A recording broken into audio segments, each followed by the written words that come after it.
Guys, তো আপনাদের জন্য নিয়ে এসেছি একটা নতুন ব্লগ। তো ব্লগটা হচ্ছে ফ্যান। এই ফ্যানটা দেখতে পাচ্ছেন 24 ইঞ্চির ফ্যান। ফ্যানটার মধ্যে কি প্রবলেম হয়েছে, এই প্রবলেমে অনেকে বুঝতে পারে না সেটা কীভাবে ঠিক করব। তো এটা প্রথমে প্রবলেমটা দেখিয়ে দিচ্ছি কি প্রবলেম হয়েছে।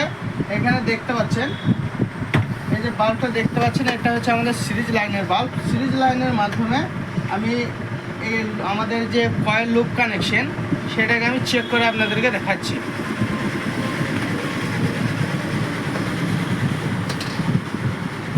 এই যে দেখতে পাচ্ছেন আমি তারে যখনই সংঘর্ষ দিচ্ছি তখনই আমার বাল্বটা জ্বলছে। তো এই সিরিজ লাইনটা আমি চেক করে আপনাদেরকে দেখাচ্ছি। এটা হচ্ছে আমাদের কমনে আমি সিরিজ লাইনটা আমি রেখে আমি একের পর এক চেক করছি। এখন দেখতে পাচ্ছেন বাল্ব কিন্তু জ্বলছে না। এই যে হলুদ কালারের তারটা আছে, আর এখানে হারাটা দেখতে পাচ্ছেন, হারাটার সঙ্গে সংযোগ কিন্তু আছে আমাদের জিরো বাল্ব চলছে। আর এই যে হলুদটা আমি যখন কানেকশন দিচ্ছি হলুদটার সঙ্গে কানেকশন নেই। তো এই কানেকশনটা নেই, তো এটা কোথা থেকে আউট হয়েছে এবং কোথা থেকে খারাপ হয়েছে আমি সেটা আপনাদেরকে ফুল ভিডিও দেখাচ্ছি। ভিডিওর মাধ্যমে ভিডিও দেখতে থাকুন।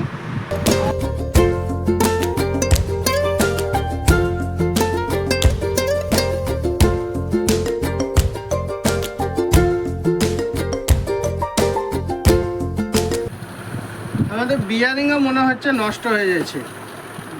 বিয়ারিংয়ের যে সব আওয়াজ হচ্ছে মনে হচ্ছে বিয়ারিংও আমার নষ্ট হয়ে গেছে। তো এইখান থেকে আমার লুপ কানেকশন, এই যে দেখতে পাচ্ছেন কয়েলের লুপ কানেকশনগুলো, এগুলোকে কিন্তু আমাকে আবার কাটতে হবে। কাটার পর আমাকে চেক করতে হবে কোথায় থেকে আউট হয়েছে এবং কত দূর থেকে আমার কানেকশনটা আসছে। তো দেখাই যাক কেটে।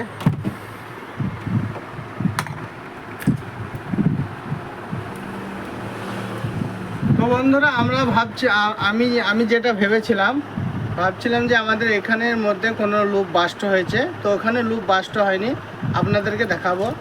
এই যে দেখতে পাচ্ছেন এখানে কালো হয়ে গেছে, কিন্তু এই কয়েল কানেকশনটা কিন্তু পুড়ে গেছে, সেই জন্য আমাদের এই লুপ কানেকশনটা যাচ্ছে না।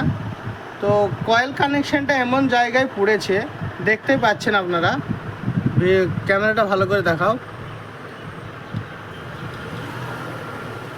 আর এদিকে দেখবেন